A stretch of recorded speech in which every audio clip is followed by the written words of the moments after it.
Thank you for tuning in to the Simple Sophisticate podcast, the show that is part of the Simply Luxurious Life online destination, cultivating true contentment, the art of living a life of quality over quantity.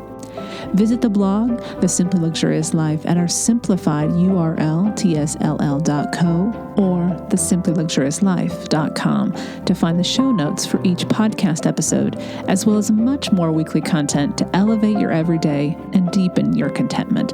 From a Monday motivational post, recipes, videos of the cooking show series, style and decor inspiration, French and British inspired content, and readers' favorite regular weekly post, This and That, which is posted each Friday morning. Now to today's episode.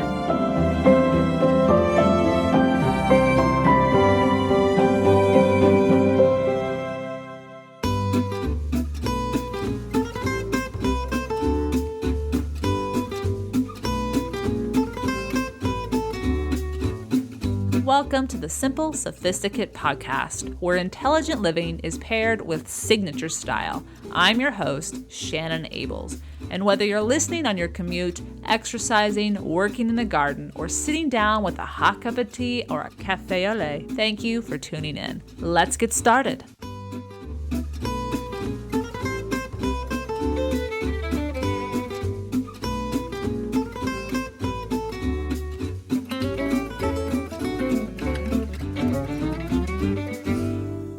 Welcome to the 318th episode of The Simple Sophisticate, and happy holidays, everyone.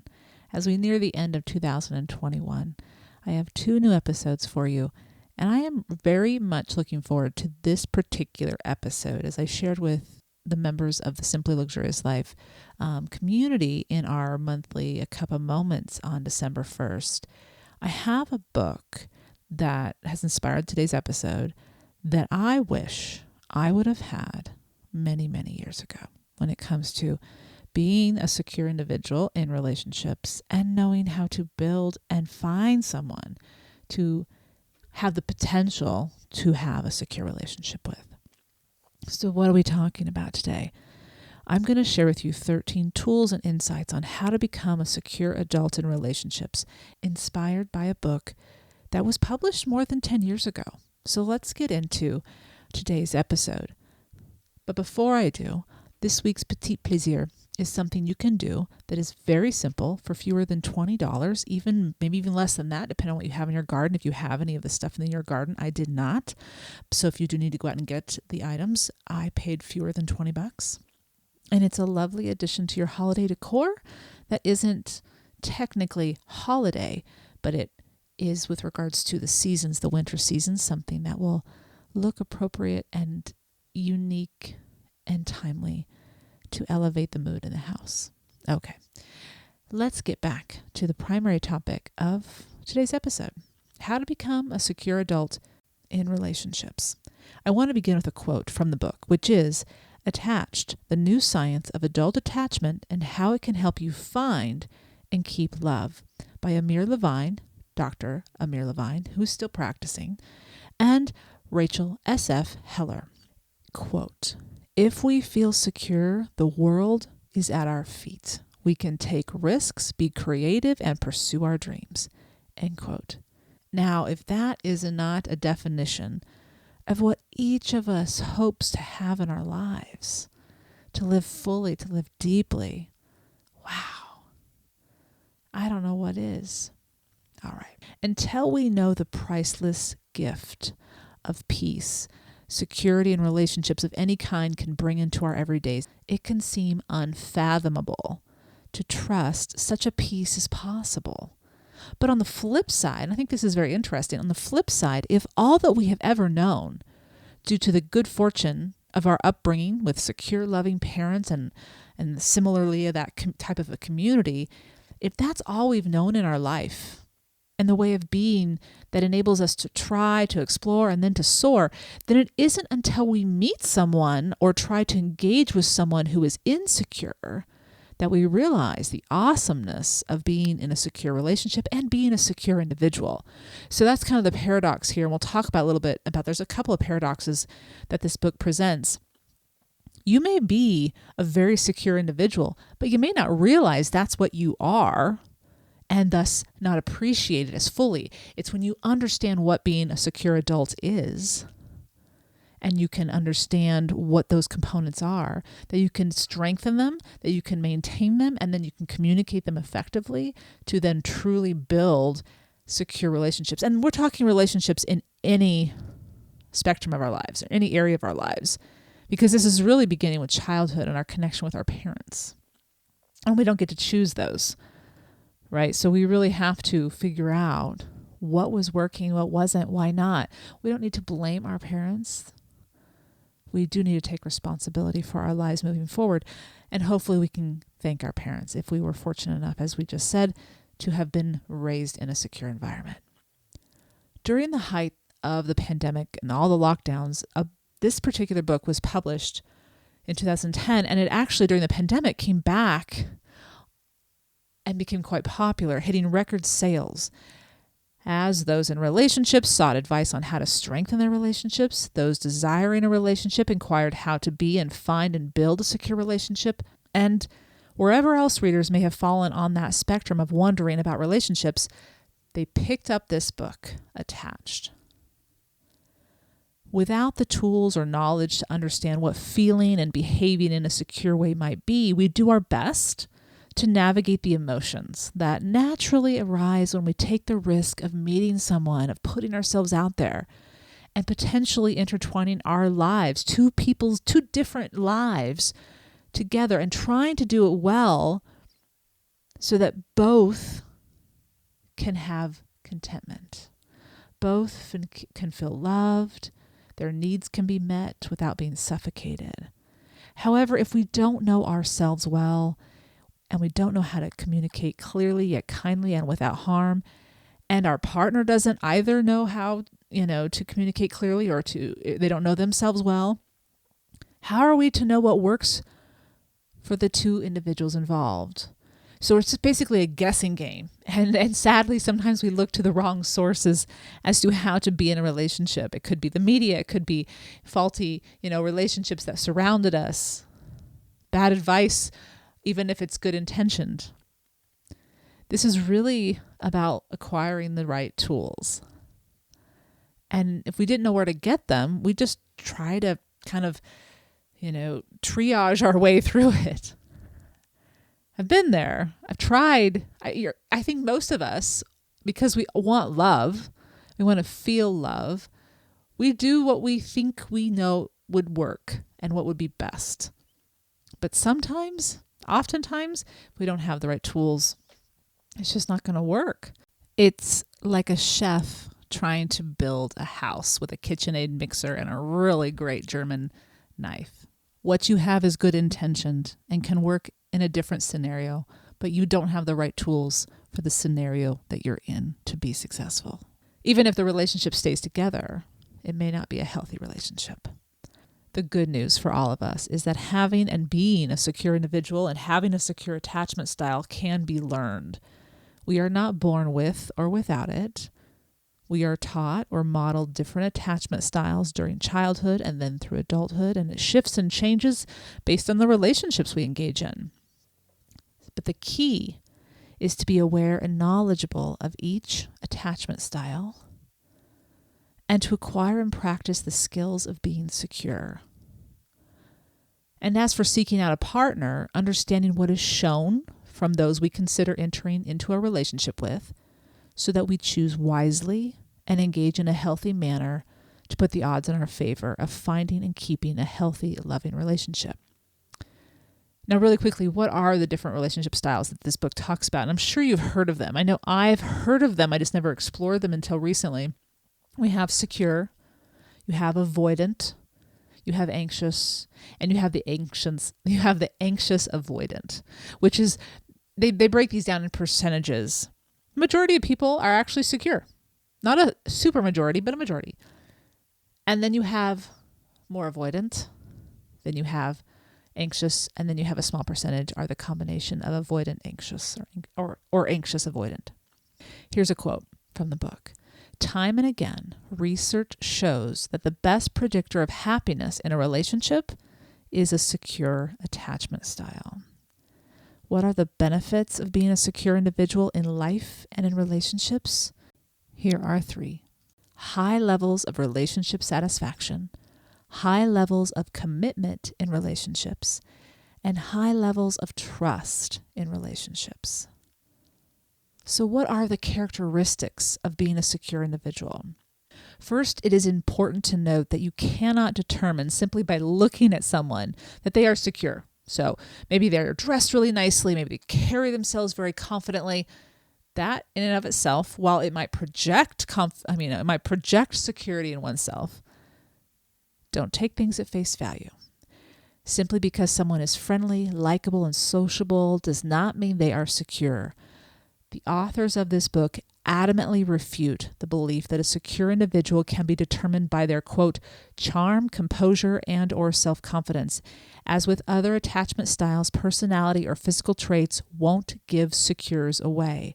Secure people fit almost every description across the personality spectrum, end quote. Which means we need to do homework. We need to ask. We need to have conversations. We need to take time to get to know people and not take things at face value.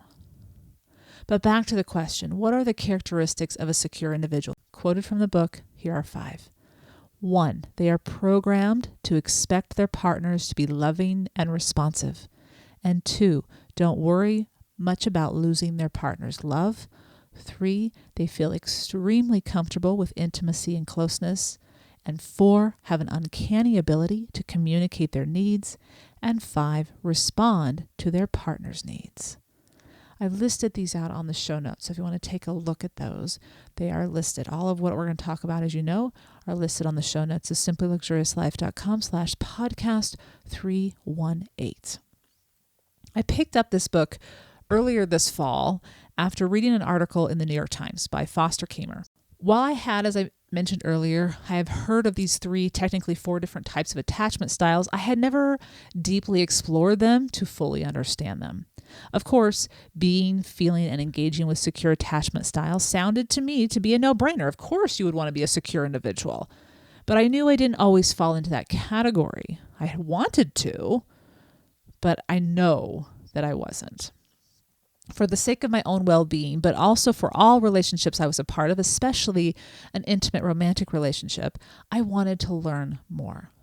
Guessing how to be secure didn't seem to me to be a recipe for success, which is what I had been doing prior to this. So I chose to be the student.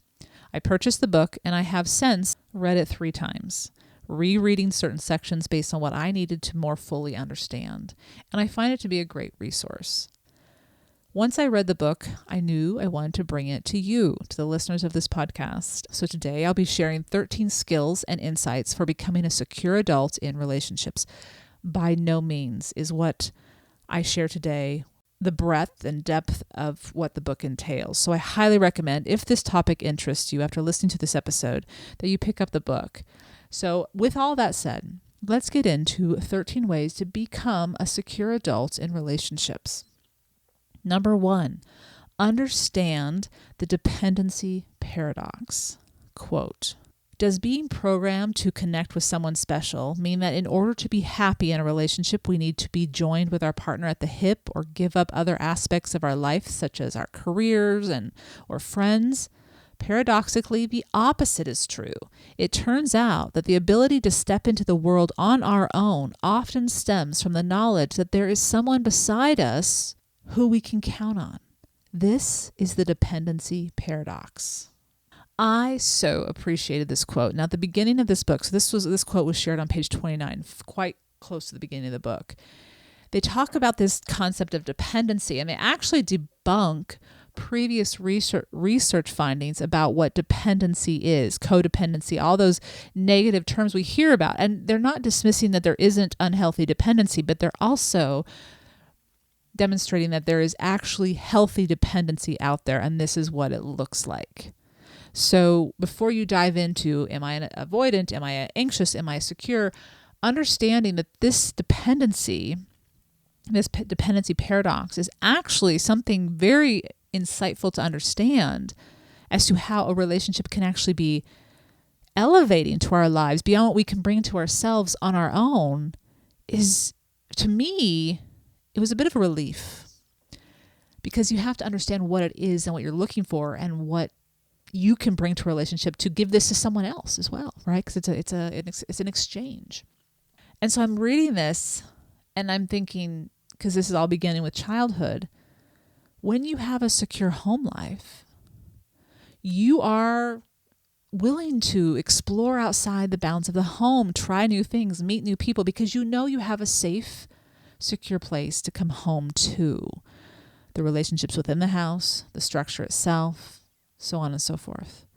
And so this parallels into adulthood. When you have a secure individual that you are in an intimate relationship with, and they with you, so you provide that as well, then you elevate their belief and confidence to go out and chase their dreams, live the life that they want, because they do come back. They do want to be with you because you are the one who provides that, and you provide that for them. Here's another quote. If you want to take the road to independence and happiness, find the right person to depend on and travel down it with that person. Once you understand this, you've grasped the essence of attachment theory. That's why this is a paradox. And just to define paradox, just in case you may not know, a paradox is something that seemingly on the surface seems completely contradictory, that these two things cannot exist. Dependency and independence, how can they exist together? I'm in a relationship with someone, but how can I be independent? But a paradox, by definition, is two seemingly contradictory ideas that in fact reveal a truth. And thus the dependency paradox. So that's number one. Understand that. And they break that down in great detail in the introductory section of the book. Number two, understand your current attachment style and also understand that it can change. It is not permanent. Quote from the book, attachment styles are stable but plastic. Knowing your specific attachment profile will help you understand yourself better and guide you in your interactions with others. Ideally, this will result in more happiness in your relationships. End quote. Essentially, know thyself. This is a common refrain here on the podcast and the blog, but the truth is you need to know where you are now in order to acquire the correct instructions to arrive at your desired destination of becoming or strengthening the secure individual that you can be. We all can be that. That, to me, gives me a deep breath of relief and excitement. It's like, okay, now I have the tools. I can do this. What I appreciate about understanding that attachment styles change is that keep this in mind when we look at someone else in our lives, and don't shut the door on them so long as they're willing to learn and grow and change. And they may not do it for you. They may not be, you may not continue to be in a relationship with them anymore, or the relationship may change. But we are malleable. We can learn. They can learn. We can grow. We can change. And we can also regress. So we might be really secure individuals, but we get through or get into a relationship without knowing or understanding these concepts of security or lack thereof. And then a relationship changes how we engage with others because it was not healthy. And again, this book breaks that down, and it also shares a lot of specific anecdotal examples of how that can happen and how we can change it. And we cannot, and how we cannot go back into the same kind of relationships again and again and again. So they do provide tests or quizzes, I guess you could describe them in the book, so you can really be clear about what you are and what your partner is. Number 3, learn how to effectively communicate your needs. Be clear and kind. Quote, secure individuals are able to sensitively and empathetically, and most importantly, coherently discuss their emotions. End quote. Speaking at someone is different than speaking with someone, and how we speak with someone will determine the potential for our needs to be heard. To speak with kindness is to be inoffensive and to, quote, not put your partner on the spot, end quote. Use I feel statements or I need statements to express why you wish to share what you are saying. The practice of effective communication stretches across all types of relationships, and it is never too early or too late to start. Often our goal in communicating is to gain what we desire, but the truth is we may not immediately gain what we desire, but we will at least become clear about who can or cannot be what we need or give us what we need. Of course, immediate actions from our partner, our friend, our child, or boss doesn't mean they cannot or won't be able to do what we hope that they will for us. Because sometimes it takes time for people to process what we've shared, to work out logistics, if it's at work, to make it possible. But if you don't effectively and kindly communicate your needs, no one will know them, and there will not be any potential for them to occur. Part of what I've shared here with regards to you may not immediately get what you want, you may not ever get what you want. What I mean by that is, this is how you discern who the right people are to engage with. So you openly share what you want with someone. You feel it's the right time to share something and be honest about how you feel or what you need, but that person doesn't respond in the way that you need them to. So you part ways, kindly, but this is how you communicate. You stop making guesses, you stop trying to read minds, and you have a conversation. But the key part is to be kind about it. Because even if they want to give you what you need, if you don't do it in a way that makes them feel safe, you don't build that trust, then they're more likely than not going to want to engage with you based on how you communicate. I'll give you another quote to ponder on this topic. Effective communication is the quickest, most direct way to determine whether your prospective partner will be able to meet your needs. End quote. Number 4 is quite direct and to the point. Don't play games. Repeatedly, this book talks about all the different books on love and relationship that are out there that tell you the rules and tell you what you can do, what you shouldn't do, and what you need to do, and numbers and all. Stop it. Remember, we want to be an adult in a relationship, not a game player, not a child, not a manipulator. And again, this is where the clear communication comes in. They're not always going to get what you want, and they're not going to get what they want. But if you're both communicating, you can maintain that respect and let the relationship go where it will or where it was eventually going to go anyway, regardless of what you do or don't do.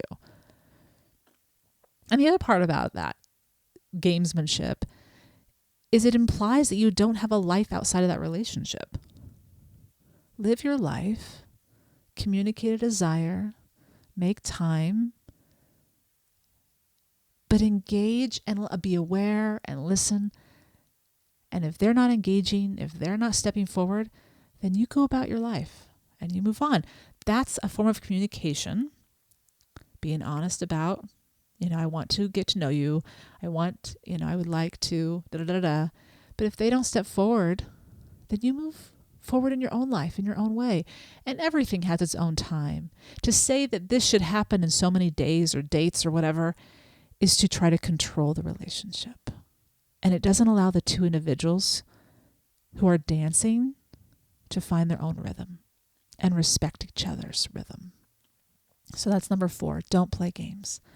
5, refrain from engaging in the, quote, relationship dance. I think this plays along with playing the games, but it's not entirely the same thing. So let's talk about this. So the relationship dance is defined as, quote, one partner getting closer while the other steps back in order to maintain a certain distance in the relationship at all times, end quote. With a secure partner, you don't step too closely, too quickly, simply at a steady and reasonable pace that the two people involved feel comfortable moving. There is no rushing, as there is a groundedness in oneself, and a secure person is, quote, comfortable with closeness, end quote, and isn't afraid to step forward once they know themselves and who they are stepping toward or someone they want to get to know better. This is not to say a secure person knows it will work out. They don't, but rather they have a sense of steady assurance in themselves and that what they can give is real and that it's worth exploring if the other person chooses to step forward as well. This takes a lot of groundedness in yourself. This is why it's so important to know yourself, to know your worth, which we all have. We all have self-worth, to recognize that, to honor that. And I'll provide a link to that episode. We talk about self-worth and 10 ways on how to strengthen our self-worth. So number 5 is refrain from engaging in the relationship dance, no matter how accustomed we may have become to doing so. This is where you breathe and you live your life and you're honest about what you're curious about with regards to the person, and you allow yourself to be a little bit vulnerable and see what happens, a little bit more vulnerable and see what happens. Number 6, secure adults view, quote, sex and emotional intimacy as one. I like and appreciate how this book talks about this truth. And this is the scary part, right? This is the part where you are vulnerable because you're not just engaging physically, but you're engaging emotionally. And that's why a lot of people separate the two, because it is not easy. It's risky.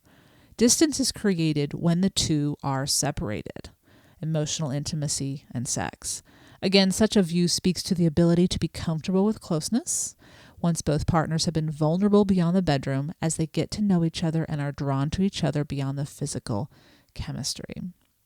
This is all the more reason why the physical, the sexual part needs to be a bit of a waiting game, because you need to make sure that it's not just physical. This is not to tell you what to do with other relationships, but if you're trying to build a very secure and long-lasting, loving relationship, this, as they've talked about in this book, is a twofer. This is a secure individual, someone who's comfortable with both, and is, with the vulnerability, able to say, I'm getting to know you, but it's not going to work. And so you've invested emotionally. Maybe you really want the physical, but you realize this person emotionally is not a fit, and you walk away. And that might be really hard. But that's what a secure individual does if they're seeking a secure relationship. And we go through different periods in our life, and we need different things. That's number 6. Number 7, secure adults are responsive and expect it in return. Remember, no games. Having communicated their needs and listening sincerely to their partner's needs, the reciprocity of responsiveness rather than dismissal strengthens the trust and intimate connection. What do we mean by responsiveness? So your partner expresses to you what they need because they are able to communicate effectively, and you hear it and you listen. You might ask questions. You might try to understand more fully. Maybe there's more information you'll need, but you do it in a respectful, kind manner. And you respond, whether it's simply texting back and forth so you're not left hanging, or there's a certain element to each relationship that will be unique to the individuals. And this is why following rules, and I put air quotes around that, will never work like a blanket statement, because everyone is different and their compatibility and what they need from each other is different.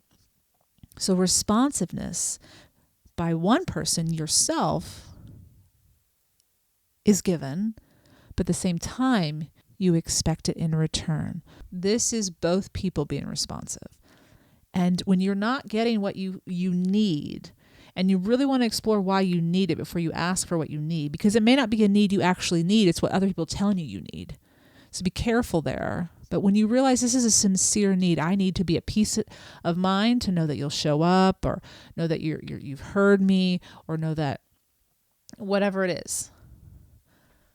Once you don't get that, then you need to be confident enough to respectfully say, this is what I need and why, so that that person has an opportunity to understand you and step forward to be that responsive individual that needs to be there to have a healthy relationship. Now, I have 6 more tools and insights to talk about for being a secure adult in a relationship, and I'll come back and chat with you about that after about 3.5 minutes.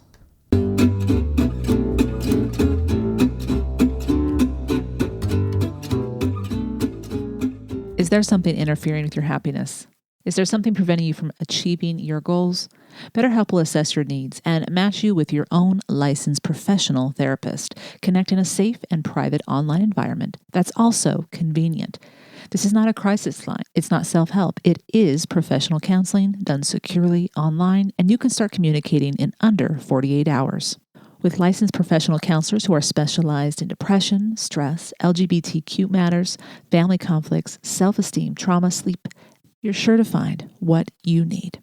Everything you share is confidential, and it's time for you to start living a happier life today. As a listener of the Simple Sophisticate podcast, you'll get 10% off your first month by visiting the sponsor of our show today, betterhelp.com/simple. Join over 1 million people who have taken charge of their mental health. Again, that's BetterHelp, HELP.com/simple. The Simple Sophisticate is also sponsored by Bombas. Bombas' mission is simple. Make the most comfortable clothes ever and match every item sold with an equal item donated. So this holiday, when you gift Bombas to someone on your list, you're also giving them to someone in need. It's a give-give. Bombas design their socks, shirts, and underwear to be the clothes you can't wait to put on every day. Everything they make is soft, seamless, tagless, and has a luxuriously cozy feel. They're made from super soft materials like merino wool, pima cotton, and even cashmere, which makes them the perfect cozy winter layers. There's a pair of Bombas socks for everything you do. They come in performance styles for every sport, holiday styles when you're feeling festive, and lots more. Bombas underwear has a barely there feel with second skin support that might make you forget they're even there, in a good way. Bombas are the coziest gift for everyone on your list, and thanks to their festive gift boxes, you don't even have to wrap them. All you have to do is give them. Socks, underwear, and t-shirts are the 3 most requested clothing items at homeless shelters in that order. That's why Bombas donates 1 for every item you buy. Bombas are made to be the perfect gift and made to give back to those in need. So happy giving. As a Simple Sophisticate listener, go to bombas.com/sophisticate and get 20% off your first purchase. That's Bombas, BOMBAS.com/sophisticate for 20% off. Bombas.com/sophisticate. It's getting cold again, and the best way to keep yourself warm this winter, it's 2 words, heat holders. Heat holders makes the warmest thermal socks around. They keep your feet warmer than just ordinary socks in the coldest conditions. How do they do it? Heat holders uses a 3-stage process with a cashmere-like advanced insulating yarn that's soft to the touch and brushed on the inside and wraps warm air closer to your skin, keeping your feet warmer, comfortable, and dry. Heat holders pampers your feet. And they also make hats, gloves, throws, scarves, and much more. Give someone you love heat holders for the holidays. Go to heatholders.com and enter the code SIMPLE to save 15% off your order. Receive free shipping with any purchase of $25 or more. Remember to go to heatholders.com and use the promo code SIMPLE. That's heatholders.com, making life warmer.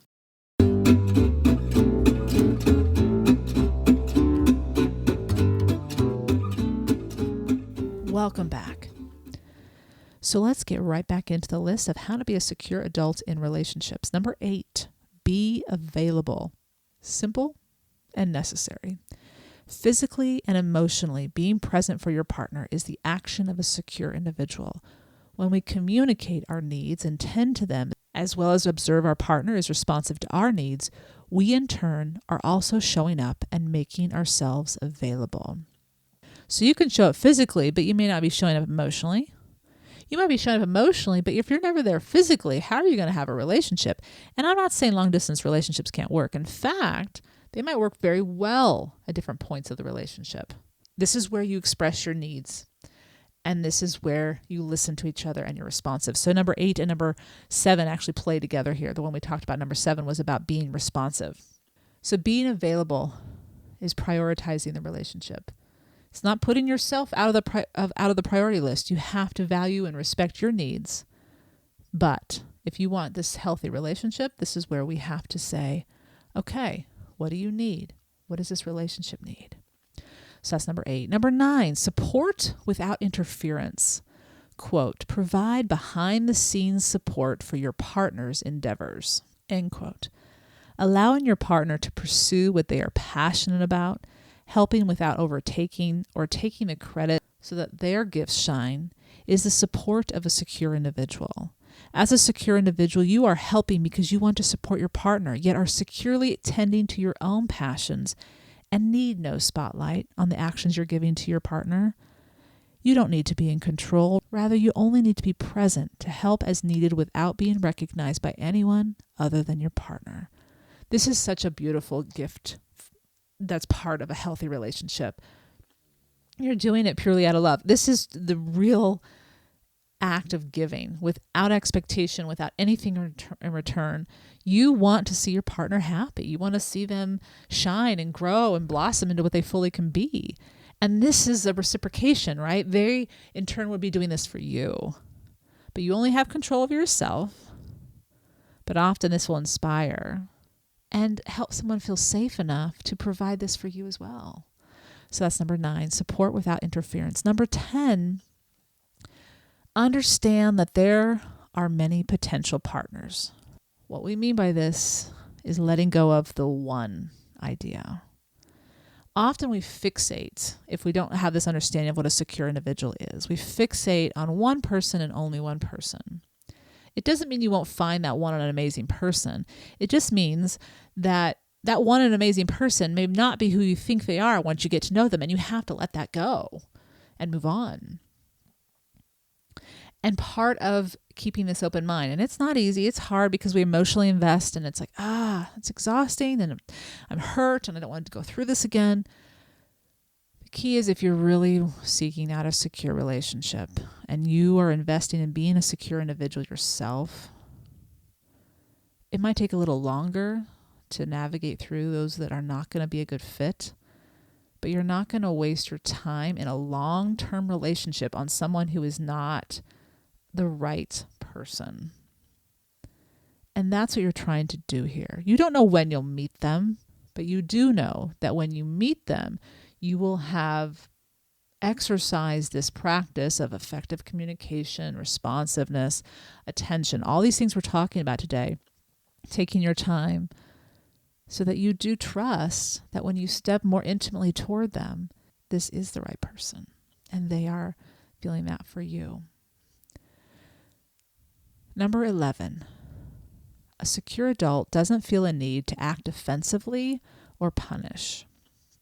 In other words, secure individuals can see a situation more objectively. Now, I found this interesting. In the book, it states that you don't actually have to have 2 secure individuals in a relationship to have a secure relationship. And I think that's a, thank goodness kind of thing. One person needs to be. One person does need to be. And the other one can become secure being in a relationship with a secure individual. It's not guaranteed, but it is highly likely it's possible. There is one type of attachment style that is less likely to be in a secure relationship, and that is the avoidant, just by definition. If they're avoiding a relationship, it's going to be hard to get them to want to be involved in a relationship. But the anxious person can actually benefit from being with a secure person. It's just a matter of whether that secure person wants to invest and provide that support and structure. So it really does depend on the 2 people. Because again, we said attachment styles can change and that anxious can become secure. And so can an avoidant. And they talk about both of these things in the book on how to first acknowledge that you are and how to identify it in others and how it can change and grow into secure attachment.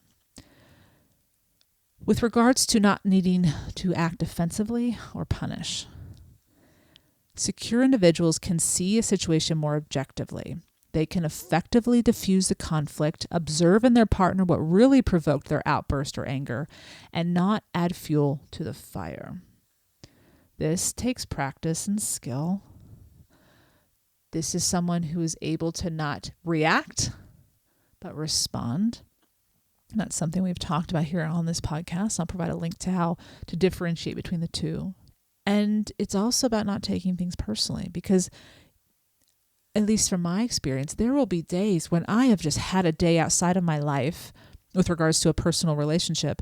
So it's at work or it's something, with the blog, and I am just on edge. And it comes into the conversation and I will react in a way that's not who I want to be. And maybe say something that should never be said and is not even true. But then I realized later that, oh my gosh, it wasn't because of what they did, my partner, it was because of what was going on in my life. if you have a secure partner, or if you are the secure person, you observe this, then you can calmly say, I have a feeling what you're really fearful of is, and then you share what you know because of what's going on in their life. And often, if that person is receptive to hearing what you're saying, they can catch their breath and acknowledge it, and hopefully learn from that and do better the next time when such a situation arises. It doesn't mean that a secure individual has to undertake abuse from their partner. If that person never changes or grows, that's probably not a relationship you want to stay in. But we're all imperfect. Even secures are imperfect. We're human. And allowing your partner to be imperfect and doing so in a graceful way is what gives the partnership roots, strength, longevity. Number 12, secure adults are more likely to step into a healthy relationship. We must keep in mind that a secure individual tends to be savvy in their partner selection. It doesn't mean if you are secure, you will always select a secure partner, but through clear and effective communication as the getting to know you phase unfolds, you can observe red flags early on and find the right person or partner more easily. I didn't say quickly, as I mentioned earlier in this episode, but it does help you to not step forward too far, too fast. So number 12 is just the awareness that if you are a secure individual, you are likely going to be stepping into a healthy relationship. You don't know when, and you don't know how quickly or how slowly it will take to get to that point, but whatever you do step into will likely be a healthy relationship because of how you are grounded in what you know to be true and what tools you're using to effectively understand who you're potentially going to get involved with. And last but not least, number 13 is a secure individual expects to be treated with respect, dignity, and love. This dovetails, I think, really nicely with number 12, with this idea of you're more likely to move into a healthy relationship if you're a secure individual. Because a secure individual or a secure person begins any relationship with effectively communicating their needs, which is why knowing yourself highly benefits the ability to choose a partner to begin to get to know. The fundamental foundational piece for a healthy relationship is believing, yes, knowing you are worthy of respect because you extend that respect in your everyday life. When you present yourself to a potential partner, holding yourself in a space of self-respect, knowing you deserve to be treated with dignity and love, then you can quickly discern to whom to begin engaging with and whom to walk away from. So number 13 is a secure adult expects to be treated with respect, dignity, and love. Of course, even as this book points out, research findings change with hindsight, with time and more examination. And it is never wise to take an entire book at face value, but rather to read with a critical mind and a discerning objectivity. However, what I am confident you will find in Attached, this book, is that no matter what your relationship status, when you apply the tools and skills explored and taught in this book, you will find a deeper peace and inner calm that you may not have had prior to including them in your life. After all, at the core of the definition of contentment is to find a peace within yourself, no matter what is swirling about outside of you. How we choose to engage, what we step forward toward, and refrain from engaging in determines the quality of our lives. And if we apply the knowledge we have about ourselves and what we desire to cultivate in our everydays, which absolutely relationships play a significant part in, we begin to realize the amazing gift we give ourselves when we become a secure adult. I'll provide a link to the book on the show notes. Everything we talked about, the quotes, the lists, what it means to be a secure individual, all of that is on the show notes, the simplyluxuriouslife.com/podcast 318. I'll be right back with this week's Petite Plaisir.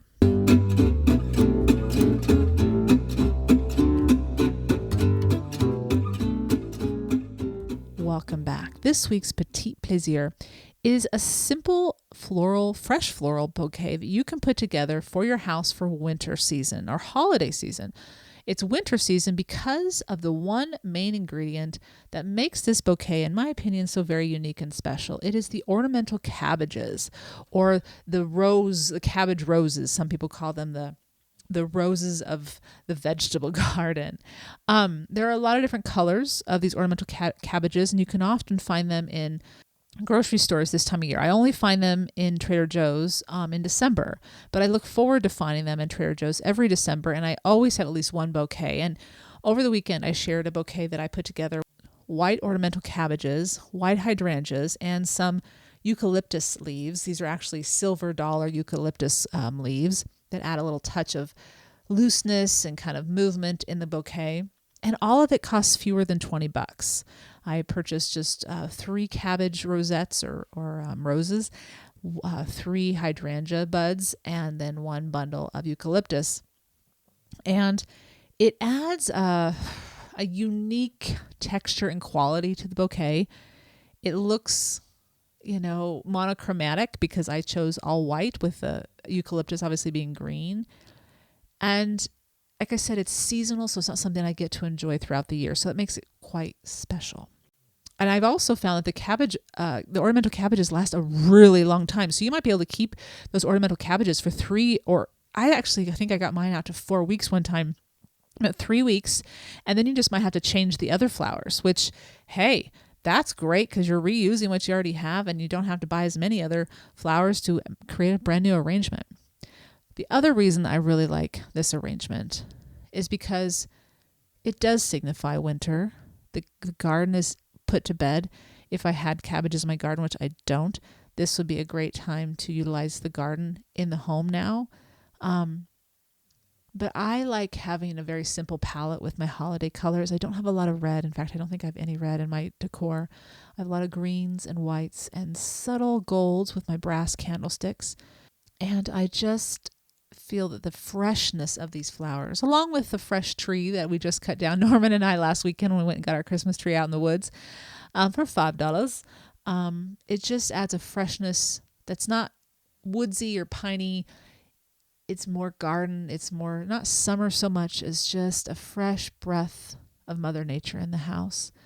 And anyway, I just encourage you to try to look for ornamental cabbages and play with them in your arrangements, and you'll be, I think, truly impressed with this element of luxury you bring to your house without having to spend that much money.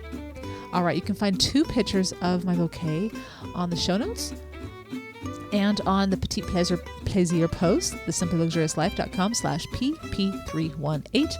And I hope you have a wonderful time preparing and stepping into this winter holiday season, or summer season if you are in the Southern Hemisphere, as we near the end of 2021. I'll be back with a brand new episode on the 20th, and that will be the last episode for this year, 2021, but we'll be back with a brand new episode when January begins, the first Monday in January. Thank you so much for tuning in. Bonjour.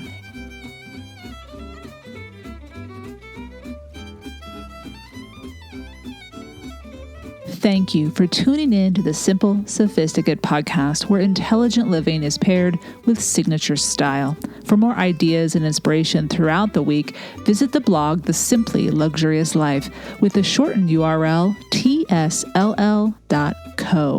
For more in-depth exploration of how to cultivate your own unique, simply luxurious life, be sure to pick up my first 2 books. Each are available in hardback, paperback, ebook, and at Audible for audio listening. The first is titled Choosing the Simply Luxurious Life, and the second, Living the Simply Luxurious Life.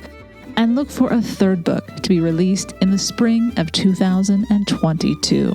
Readers can now join the more intimate Simply Luxurious Life international community by becoming members of the blog, which provides ad-free unlimited reading and access to exclusive content such as each month's A Cup of Moments video chat, tours of my home, Le Papillon, the regular monthly post, What Made Me Smile, and Saturday Ponderings, as well as the opportunity to enter all of the giveaways during French and British weeks. To stay caught up on all things Simply Luxurious, the podcast, blog post, and the cooking show, as well as receive exclusive news and an extra dose of inspiration to jumpstart your new month, subscribe to the Simply Luxurious Life's free monthly newsletter, which arrives on the last day of each month. And there's a weekly newsletter, a favorite of listeners and readers, which is also free and arrives each Friday to keep you caught up on the recent weekly posts on the blog. Enjoy with a hot cup of tea or a cup of morning coffee and stay in the know about all things Simply Luxurious. Thank you for tuning in today, and look for 2 new episodes of this podcast each month on the 1st and 3rd of Monday. To be alerted to new episodes and when they become available, follow on Instagram, the Simple Sophisticate Podcast, and only the news about this show will be shared. Until next time, I'm your host, Shannon Ables. Bonne journée.